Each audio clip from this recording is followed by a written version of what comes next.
Hi, it's Andy again, and I have another tutorial today for Java for Android programmers. What I'm going to do today is we're going to discuss the primitive data types for Java, and one that's not really primitive, but I kind of have to go over it for this discussion. Um, so let's jump into the actual lecture. I created a document kind of to describe what's going to go on in this lecture. Um, you have a lot of different tools to use, and these are going to be very helpful for you to define your logic on for your applications. Um, but the critical part of this is going to be your data types. Now, mostly they're numbers. However, you also have characters and strings. Now, string isn't a primitive data type. Its size is ever expanding, depending on how much data you need to use.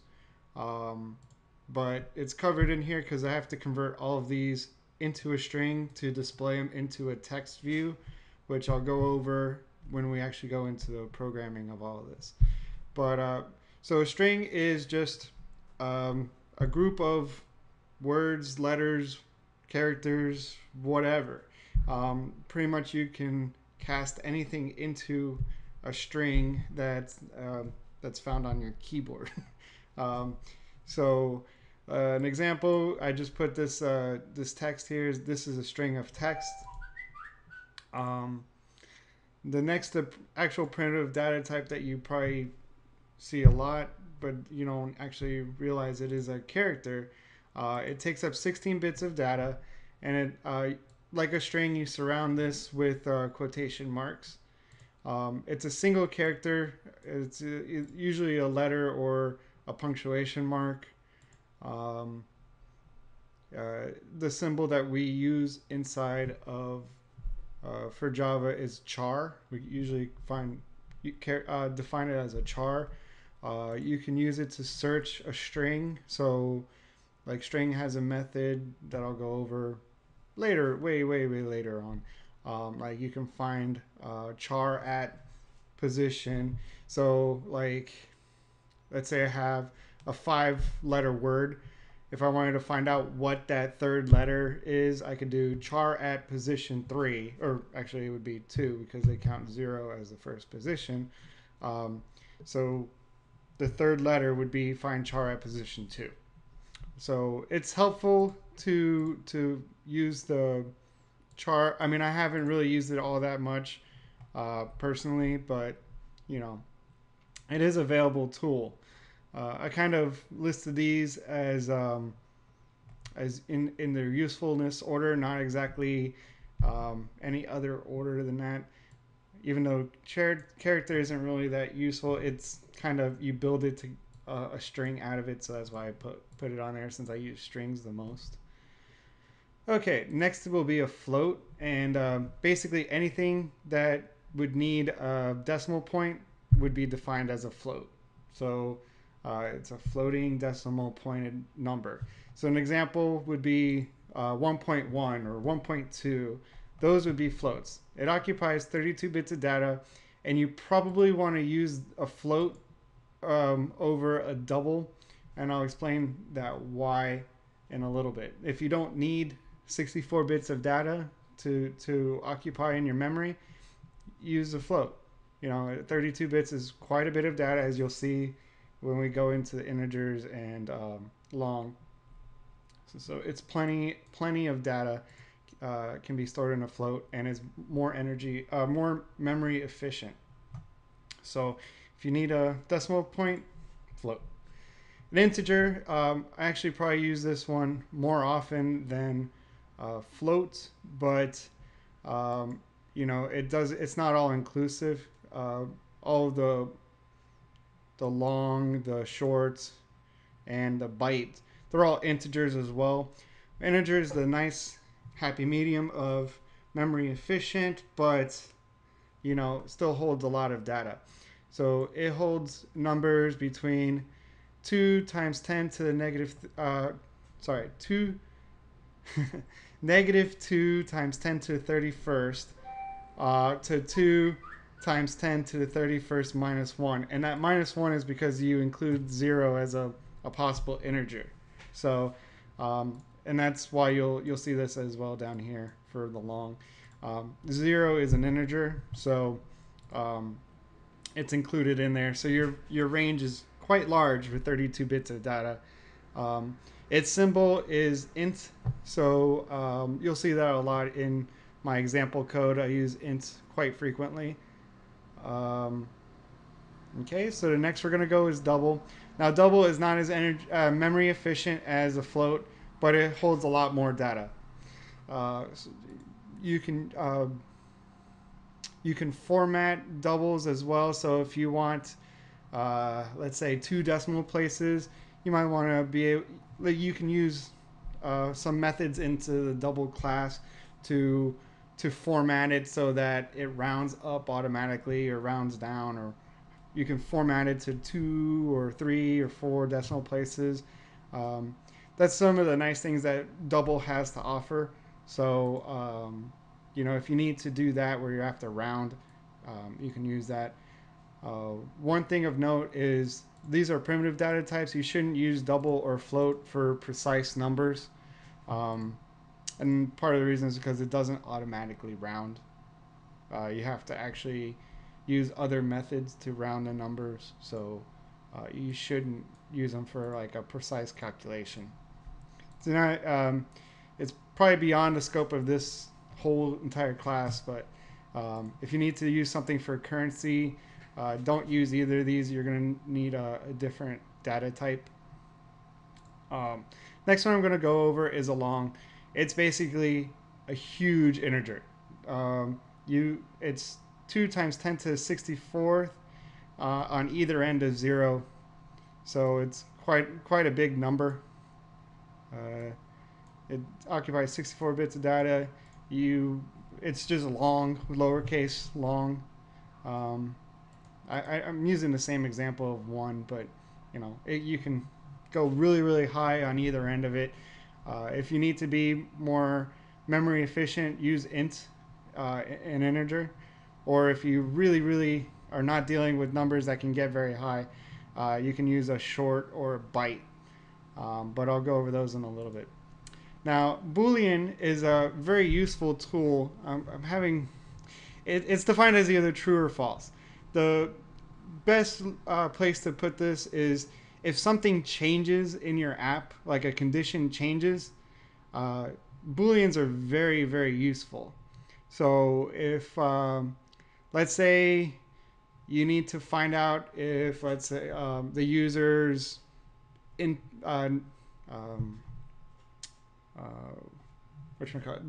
username is inputted. So you can say by default it's false, and then when they input it, you know, you can set it to true, and then you can save then that username elsewhere for everything else that you do inside of an app. I don't know. There's plenty of uses for Boolean, and it's used mainly in conditional statements. So like something is either yes or no, but in Java it's true or false. So in Objective-C they have a bool, which is yes or no, but they basically use an integer as 1 and 0 to actually define that bool. In Java there's actually, you know, a true or false as a data type. It's very, very efficient, but they don't really describe how much memory it uses, but it's not a lot. So true or false, and you can bounce back and forth between being true and false, but it's very helpful for conditional statements that I'll go into in the future. I probably won't get around to explaining Boolean today, but I'll use some examples in the future where we'll use Boolean values, because they're very useful. But today's lecture, I'm just kind of show you what you can and can't do with these other data types that are primarily numbers and letters. Okay, so a short uses a lot less data, 16 bits of data. It's basically an integer, but its values are between negative 32,000 and 32,000, positive 32,000, you know, give or take 768. Um, its value is a short. I've never used it, but if you really need to be memory efficient, you can use this or a byte. Now, a byte is even less. It's half the bits, and a much shorter range of your possible numbers. Now, it's either negative 128 to a positive 127, 0 being an integer that's in the middle. Its symbol is a byte, and example would be 1. Now, all of these have byte code to values to them. I don't actually read it, but the ones and zeros that you always hear a computer talk.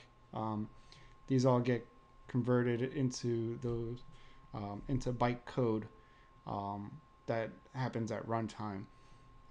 We don't actually see that when we're coding in an IDE because it's not as easy to read. That's the whole purpose of programming in a language, is that the language, once it's compiled and then decompiled by the device, it's turned into this byte code. So these are the primary data types that are available in the Java programming language. And the example we're going to do today is we're just going to input these into different text fields. So let's go into our example. All right, so this is the last where I left you off at the last one, is we just created an app that ran. Let's actually get this app to do something.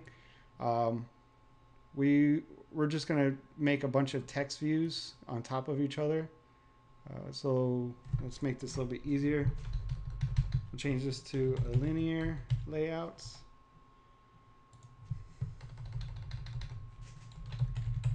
So I don't have to reference them every time. Let's see. We need to set an orientation because it's linear. So Android orientation is vertical. That means that every single one that we do after the first one will be on top of it. Okay, so we'll just copy this.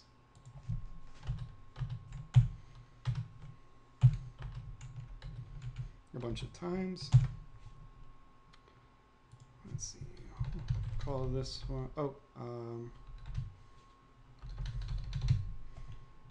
We have to give it an ID.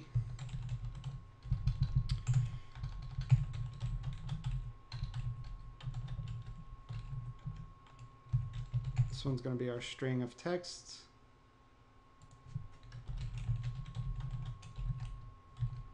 This will be our character.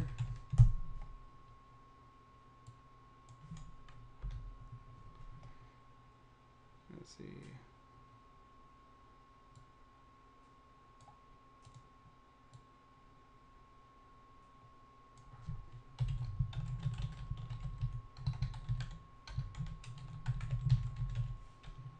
You know what?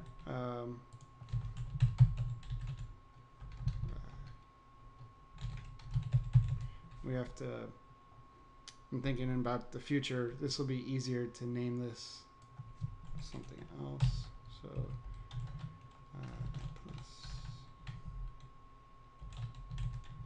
we'll do our long.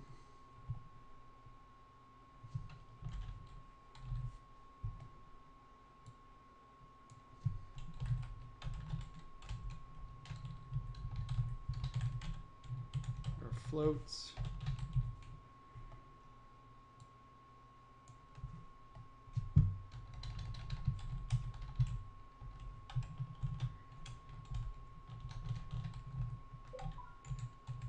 Bytes.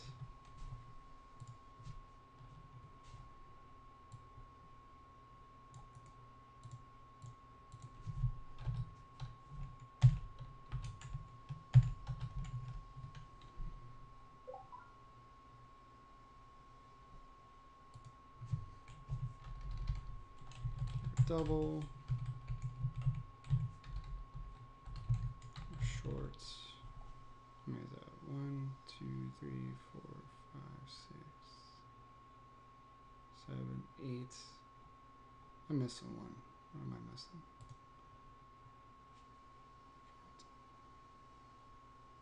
Oh, the Boolean. So we'll just ignore the Boolean for today, but I will get over it in a future lecture. So here's our activity. I'm not going to go over options menu stuff. We'll just get rid of it. If you've created a Java project in the past, you always know where you have to name your main view as main. Essentially, that's all. There's a modified version of a Java runtime in Android where you don't need to do that. We use activities instead. So if you want to treat this as your main, there you go. We'll call this as our main activity. So we have this view that we're inflating. So if we run this, this will show, but we have no text showing, so it'll all be blank. We do need to initialize all these text views. So to do that, let's initialize them. Text view. We'll name them exactly what we have them on here. So string equals text view find view by id r.id dot string. Now what we're doing is this is just a placeholder. That's why they write this in a database language. Android is very efficient at reading XML, but this is basically at runtime. It's going to take this database and then inflate it into an actual view. But the Java still needs to do something. Not always. I mean, you can store data into this database and it'll inflate it. Like we could put strings and stuff in there and have it inflate at runtime with that as if stored in here. But for the purpose of this, we're going to actually treat this as if the data could change in the future. So we need to initialize the views. So this is a text view. We're calling it string. We're casting a text view to it, and then we're finding it by its ID, which we gave it the ID of string. So we need to copy this a couple of times. And let's paste it.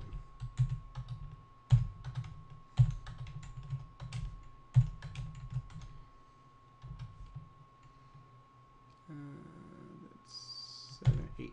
Okay. So we have our character.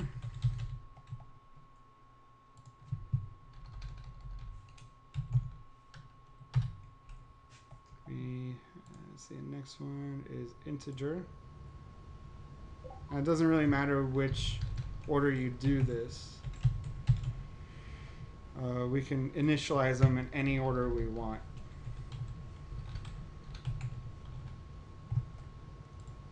But before we do anything to it, we have to initialize it. So that is the caveat. It does matter which that we have it listed before doing anything to it. So if you can see, the reason why I named some of these a little weird, like long ID, is because if I ever name it undercase long, that wouldn't work. It's trying to treat it as a long because the compiler is recognizing these symbols as actual values for that, and you can't you can't name something the actual data type exactly like that. So but we can name it whatever we want as long as we don't name it that, so or any possible data type available to us. So we were at long. Let's see. Let's do float ID.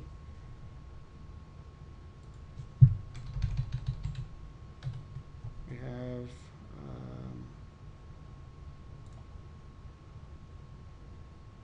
we have to change these to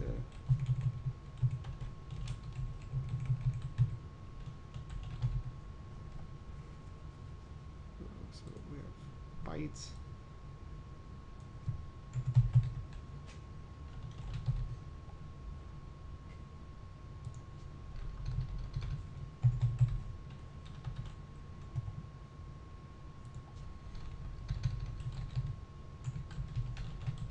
And the compiler is pretty smart. You know, it's not going to pull up views that don't exist. So when I'm typing in double, you see how it's filtering out all of the views that are available in this project, and only giving me that list of possible ones. So the last one is a short. So like if I do this, this is all of our views that are available to us. So short ID. Okay. Now we've just initialized them. We've made them available to manipulate, but we haven't actually done anything to them yet. So now we need to get our values. So we'll do. Remember, we'll create a string, a character, an integer, float, long, byte, double, and a short. We'll just create them right now. So first one we're creating is a string. We'll create it. We'll call it hello, and we'll say this is a string. Okay.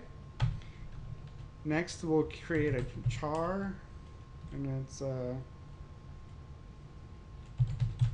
it first char equals a.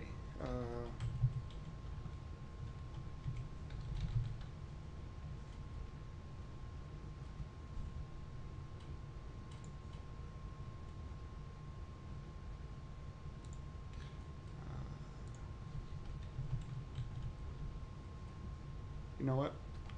We'll get it from the string. First char equals hello dot char at position 0. So this is going to get the first character of that string.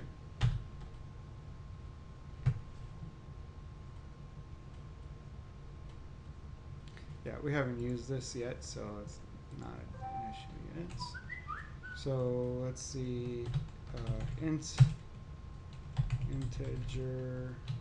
equals 1. Oh, sorry.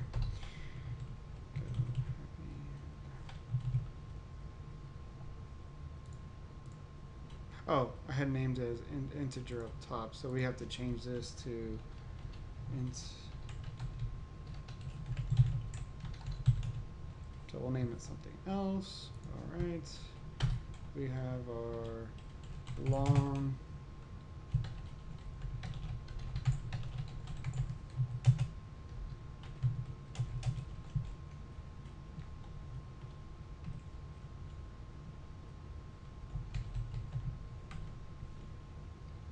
Remember, we can go pretty big on there.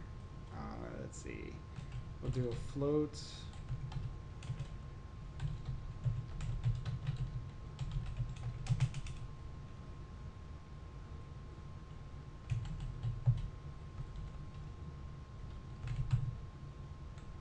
Okay. So for floats, we have to end it with an F so that we're specifying that it's a float. Let's see. Bytes.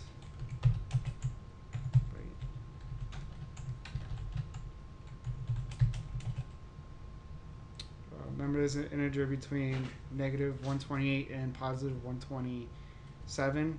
If I were to do 128 here, it should fail. It warns me that it's too large. It wants to change it into an integer. Now, if I change this to 7, see, it works. So you'll get little hints in the compiler what you can and can't do. If you exceed a value, you want to actually change it to that value. So next we'll do double equals, you know, 2.5, whatever. You know, it's a long decimal point. We have plenty of memory to occupy our double. Next is our shorts.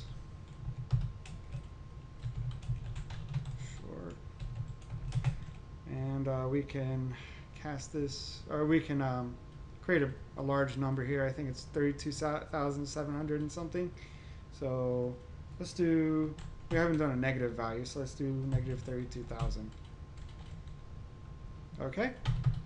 Now we need to display all of these into our views. So real quick, the simplest way to do this is to say, okay, string, we want to set the text, and for the string we're setting it to hello.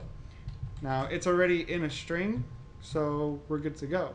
But the rest of these we're going to have to convert into strings. So next thing we'll do is a character dot set text. Now we need to cast value of first char. Okay. Now we can cast quite a bit for string. We can do all of these. Set text string dot value of. So we can do character, boolean, the double, float, integer, long, you know, all that. We can cast that into a string very easily. So, and the nice thing is the compiler, even if we pick the wrong one of these, let's say I select boolean, it still lets me enter in all of these other values, no issue. So we want to int. Okay. Next is long id dot set text string dot value of where is it, long.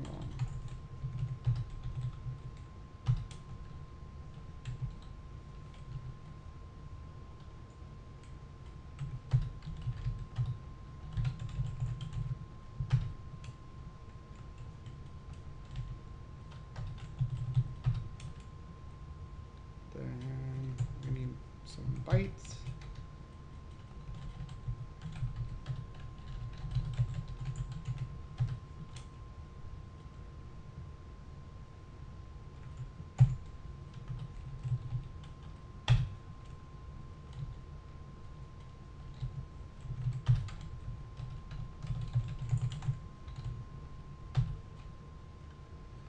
And this is going to be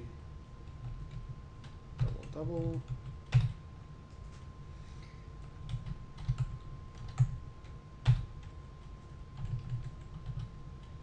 Now I've never really used a short, so this will be interesting. I didn't see this as a thing that the string can cast, so we'll do this short. Oh, works. No issue. Okay, so it just converts automatically the short into an integer and displays that. It looks like it does that for the byte as well. So if we do byte, it looks like it's converting both short and byte into an integer. So there's no real memory savings into using a short or a byte, and I've never actually used really either one of them, except for byte I had to use for NFC data. I had to get the actual byte array of something. So that's the only time I've ever dealt with bytes as a data type. But you can work with them if you want to. There's no real memory savings though, because Android is going to convert it into an integer anyway. But you can still use them if you're used to using those type of data types. So we'll run this application onto our emulator, and I'll show you that it'll work.